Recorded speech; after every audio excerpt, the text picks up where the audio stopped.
Hello students. आज internal reconstruction का हम एक इम्पॉर्टेंट क्वेश्चन करेंगे। थोड़ा सा अलग है वो। उसमें वर्कमैन कंपनसेशन फंड और वर्कमैन कंपनसेशन फंड इन्वेस्टमेंट के बारे में है। मैंने पहले ही क्वेश्चन लिख के रखा हुआ है ताकि आपको इजीली समझ आ जाए। एक तो क्वेश्चन पहले देखेंगे, हमें क्वेश्चन में बैलेंस शीट गिवन है, पहले हम इसको स्टडी कर लेते हैं, फिर हम इसकी एंट्रीज बड़ी सिंपल है। हमारे पास 20,000 equity shares of 10 each 2 lakh के इक्विटी शेयर्स हैं, 18,000 प्रेफरेंस शेयर्स ऑफ 10 ईच 1,80,000 के प्रेफरेंस शेयर कैपिटल है। सरप्लस हमारे पास नेगेटिव बैलेंस 40,000 का है। 6% डिबेंचर्स, दो तरह के डिबेंचर है, एक फर्स्ट डिबेंचर है, एक सेकंड डिबेंचर्स है। दो कैटेगरी के डिबेंचर्स हैं, एक 30 के हैं, एक 35,000 के हैं। और इनके पास हैदराबाद वाली प्रॉपर्टी, ये रही प्रॉपर्टी का नाम है हैदराबाद, कंफ्यूज नहीं होना, हैदराबाद प्रॉपर्टी। कंपनी के पास कोई हैदराबाद प्रॉपर्टी होगी, वो वाली मॉर्टगेज की हुई है, मतलब ये वाली प्रॉपर्टी इनके पास गिरवी पड़ी है। और सेकंड डिबेंचर के पास विशाखापट्टनम वाली प्रॉपर्टी मॉर्टगेज की हुई है, इसका कोई यूज नहीं है मॉर्टगेज का। Workman compensation fund, what is workman compensation fund? अगर आपको थोड़ा सा ध्यान हो, हम एक डिबेंचर का मेथड करते हैं, डिबेंचर्स में रिडम्पशन का, सिंकिंग फंड। हम सिंकिंग फंड क्रिएट करते हैं। क्यों क्रिएट करते हैं? क्योंकि हमें फ्यूचर में जाके उस फंड से कोई लायबिलिटी को पे करना होता है। उसका नाम सिंकिंग फंड भी होता है, डिबेंचर रिडम्पशन फंड भी होता है, वर्कमैन कंपनसेशन फंड भी होता है। कोई लायबिलिटी को पे करने के लिए हम कोई फंड क्रिएट करते हैं। जितना फंड होता है उतनी ही हम इन्वेस्टमेंट करते हैं। इसका मतलब अगर यहां सिंकिंग फंड है तो यहां sinking fund investment same value की होगी। तो यहां वर्कमैन कंपनसेशन फंड हैदराबाद वाला 20,000 का और विशाखापट्टनम वाला 10,000 का, मतलब 30,000 का है। और यहां इन्वेस्टमेंट भी, ये देखो, वर्कमैन कंपनसेशन फंड इन्वेस्टमेंट भी 30 की है, मतलब 20 की हैदराबाद वाली है और 10,000 विशाखापट्टनम वाली है। एक हमारे पास क्रेडिटर्स हैं 25,000 की, करंट एसेट्स हैं। वर्कमैन कंपनसेशन फंड की इन्वेस्टमेंट मैंने इसी तरीके से उसको भी बाइफरगेट कर लिया। हैदराबाद और विशाखापट्टनम की प्रॉपर्टी है। अब हम क्वेश्चन की एंट्रीज एक एक पढ़ते हैं और उसको साथ साथ सॉल्व करते हैं। फर्स्ट, इक्विटी शेयर होल्डर्स को हमने 1 रुपये का रिड्यूस कर दिया। लो, इक्विटी शेयर की एंट्री करें। Equity share capital to equity share capital, मैं शॉर्ट नेम यूज कर रहा हूं, सीआर। इक्विटी हमारी 2 लाख की थी, हमने सिर्फ 1 रुपए का कर दिया, 20,000, 180 सीआर में चला गया। First entry. प्रेफरेंस को 8 रुपए का कर दिया। लो, preference share capital to preference share capital to CR 180। हमने इसको 8 रुपीज का कर दिया, मतलब 18,000 इंटू 8 रुपीज का कर दिया, 144, और बाकी माइनस 180 सीआर में चला गया 36,000, ये भी हो गया। Next, debenture holders agree to forgo their interest 52,200, पर यहां तो है ही नहीं interest, which is included in creditors. इसके अंदर 5200 का डिबेंचर आउटस्टैंडिंग इंटरेस्ट है, तो उसे आउटस्टैंडिंग इंटरेस्ट नहीं लेना, क्योंकि बैलेंस शीट में क्रेडिटर्स के नाम से वो एंटर हुआ है। तो क्रेडिटर्स को हमने, उन्होंने फोरगो कर दिया, फोरगो टू सीआर 5200। सारे क्रेडिटर्स नहीं, सिर्फ उसके अंदर जितना डिबेंचर इंटरेस्ट है इसके अंदर इंक्लूडेड था। ये भी हो गया। एक लास्ट एंट्री पहले कर लेता हूं, फिर 2 एंट्रीज बीच में बताता हूं। Sundry assets be written down by 80,000। CR से हमने सन्ड्री एसेट्स को राइट डाउन कर दिया बाय 80,000। लो, ये भी एंट्री हो गई। अब रहेगी बीच की एंट्रीज 2, बड़ी सिंपल है, ध्यान से पढ़ते हैं। सेकंड डिबेंचर होल्डर्स ये agree to take Visakhapatnam property, इन्होंने ये वाली प्रॉपर्टी ले ली एट 50,000। एक्सेप्ट, वैसे विशाखापट्टनम प्रॉपर्टी 120 की थी, लेकिन उन्होंने सिर्फ 50 में ले ली सारी की सारी प्रॉपर्टी। दैट मीन्स प्रॉपर्टी में लॉस हो गया। मैंने आपको कई बार एंट्रीज में बताया, जब भी कोई एसेट डिबेंचर होल्डर्स को देते हैं एट लेस और more than the book value, तो पहले रीवैल्यूएशन की एंट्री करनी पड़ेगी। प्रॉपर्टी में लॉस हो गया सीआर टू विशाखापट्टनम, मैं शॉर्ट लिख रहा हूं विशाखापट्टनम प्रॉपर्टी, विशाखापट्टनम प्रॉपर्टी में लॉस हो गया। कितने का लॉस हो गया? 120 वाली प्रॉपर्टी 50,000 में लेके गया है, तो हमें 70,000 का लॉस हो गया। 120 वाली प्रॉपर्टी 50,000 में लेके गया, 70,000 का लॉस हो गया। अब दे दो सेकंड डिवेंचर्स को, कितना देना सेकंड डिवेंचर होल्डर्स का, ध्यान से देखना, 35,000 देना था। हमने उनको विशाखापट्टनम प्रॉपर्टी दे दी 50,000 में, और क्या दिया चेक करो, और उनको एक्सेप्टेड, ये तो बात का काम है, विशाखापट्टनम प्रॉपर्टी, और उनको इक्विटी शेयर भी दे दिए, विशाखापट्टनम प्रॉपर्टी के साथ साथ उनको इक्विटी शेयर भी दे दिए, टू इक्विटी शेयर कैपिटल भी दे दी, लिखा है ये देखिए 3,000 इक्विटी शेयर्स ऑफ 1 ईच। उनको ज्यादा सामान दे दिया, उन्होंने सैक्रिफाइस नहीं किया, उल्टा उनको हमने ज्यादा क्लेम दे दिया। तो सीआर डेबिट होना चाहिए जब हम ज्यादा देते हैं, कम देते हैं तो सैक्रिफाइस होती है, सीआर क्रेडिट होता है, ज्यादा देते हैं तो सीआर डेबिट हो जाता है। हमने 35,000 के क्लेम के अगेंस्ट 53,000 दिया, तो सीआर डेबिट होना चाहिए। लेकिन सेकंड डिवेंचर होल्डर्स ने अपनी कोई कंपनी भी इनकॉर्पोरेट की हुई है जिसका नाम है विजैक लिमिटेड, VIZ दिया हुआ है, Spring Limited, Vizag Limited, VIZAG, Vizag Limited उन्होंने एक कंपनी बनाई हुई थी। उन्होंने अपनी कंपनी के शेयर हमें दे दिए, कितने? 1800 शेयर्स ऑफ 10 ईच। हमारे पास वो इन्वेस्टमेंट होगी शेयर्स इन विजैक लिमिटेड।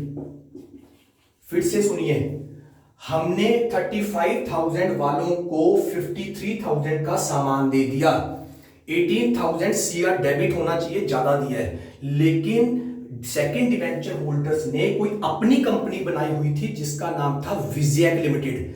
उन्होंने उस विजैक कंपनी के शेयर हमें दे दिए 1800 एट द रेट ऑफ 10। हमारी कंपनी का नाम स्प्रिंग लिमिटेड है और उनकी कंपनी का नाम था विजैक लिमिटेड। तो spring company internal reconstruction scheme में जब उनको ज्यादा दे रही थी तो उन्होंने अपनी कंपनी विजैक लिमिटेड के शेयर हमें दे दिए 18,000 के, ऑफसेट हो गया। ना होता तो सीआर डेबिट होना था। ध्यान रखना, जब भी हम किसी को ज्यादा क्लेम देते हैं तो सीआर डेबिट होता है, जब कम क्लेम देते हैं तो सीआर क्रेडिट होता है। ये भी हो गया। अब रह गया लास्ट, यहां कंफ्यूजन होता है और है कुछ भी नहीं।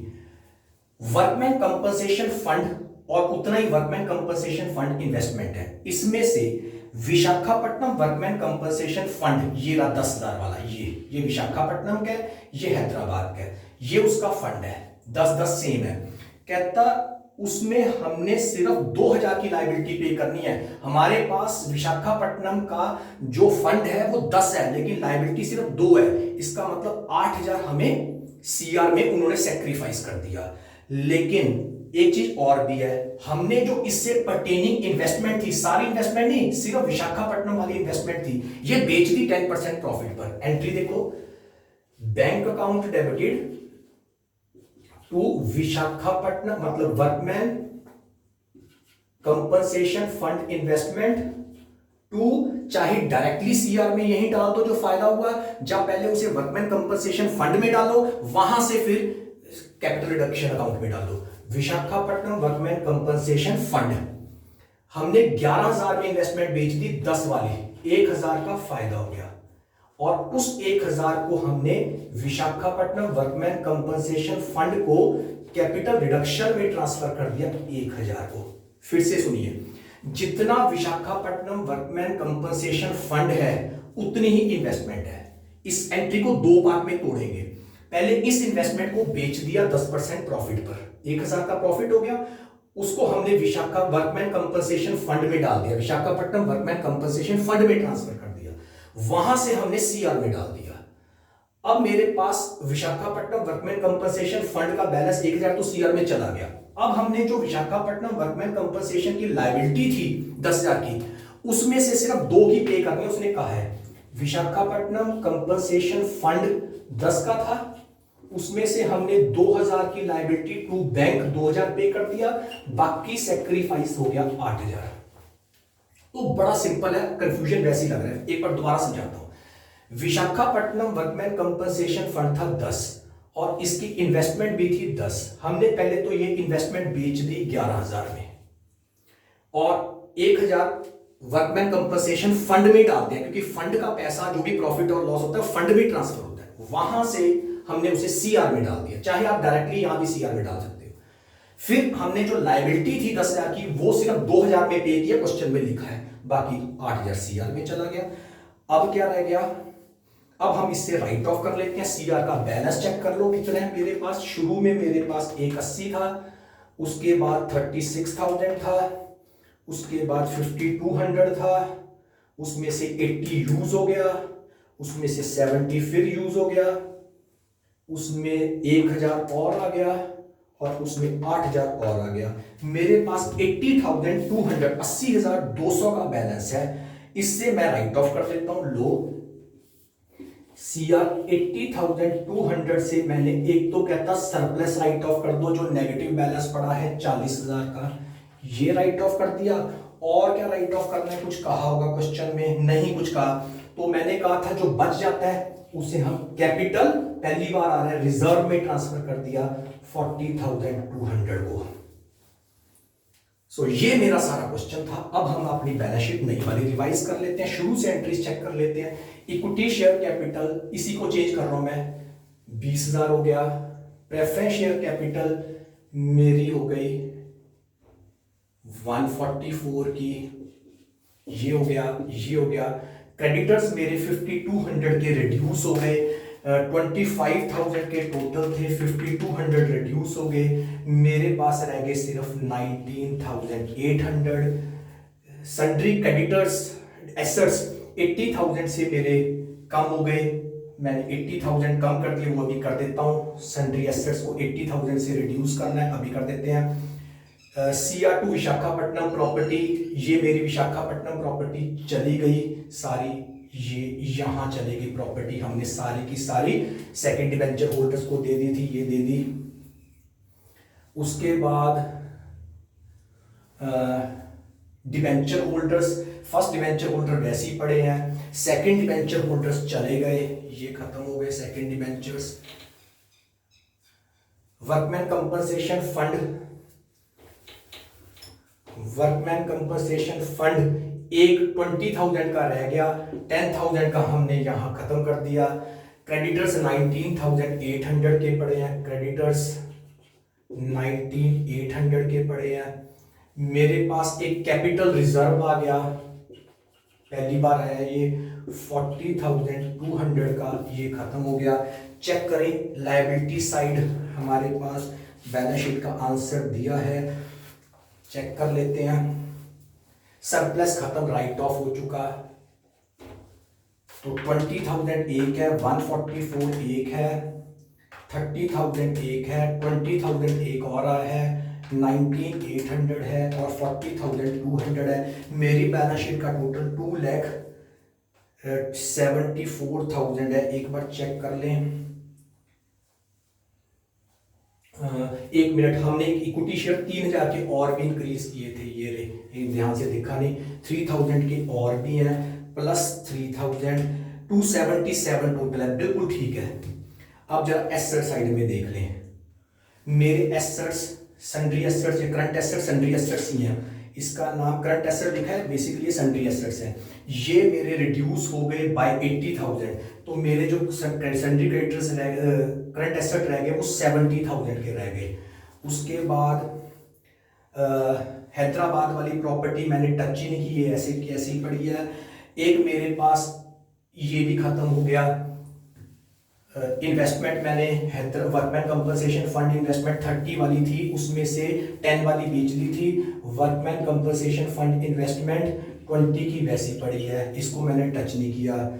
और एक मेरे पास स्प्रिंग विजयक लिमिटेड के शेयर्स आए हैं, विजयक लिमिटेड की इन्वेस्टमेंट आ गई 18,000 की। एक मेरे पास बैंक बैलेंस आया है, बैंक बैलेंस चेक कर लें कितना आया है, शुरू से चेक करो। 11,000 का मेरे पास एक बैंक आया है, 2,000 का मैंने पे कर दिया, बस। तो मेरे पास बैंक बैलेंस 9,000 का बैंक बैलेंस है, मेरे पास बैंक बैलेंस मेरे पास 9,000 का है।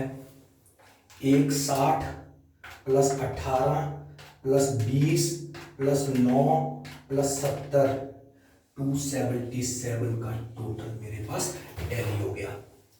सो equity preference first debenture second debenture खत्म हो चुके थे, वर्कमैन कंपनसेशन फंड 2 थे, एक खत्म हो चुका, एक रह गया। क्रेडिटर्स में से आउटस्टैंडिंग डिबेंचर इंटरेस्ट माइनस करके बाकी लिख दिया, कैपिटल रिजर्व आ गया।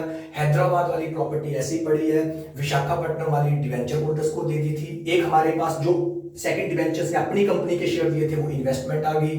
वर्कमैन कंपनसेशन फंड इन्वेस्टमेंट में से एक 10,000 की बेच दी थी, एक 20 की पड़ी है। बैंक बैलेंस हमारे पास नया आ गया, करंट एसेट रिड्यूस हो गए थे यहाँ 80,000 के, बाकी 70 के आ गए। ये मेरा क्वेश्चन है। नेक्स्ट वीडियो के अंदर मैं 1-2 क्वेश्चंस और आपको कराऊंगा, फिर हम सरेंडर ऑफ शेयर का नया टॉपिक शुरू करेंगे। Thank you students, have a nice day.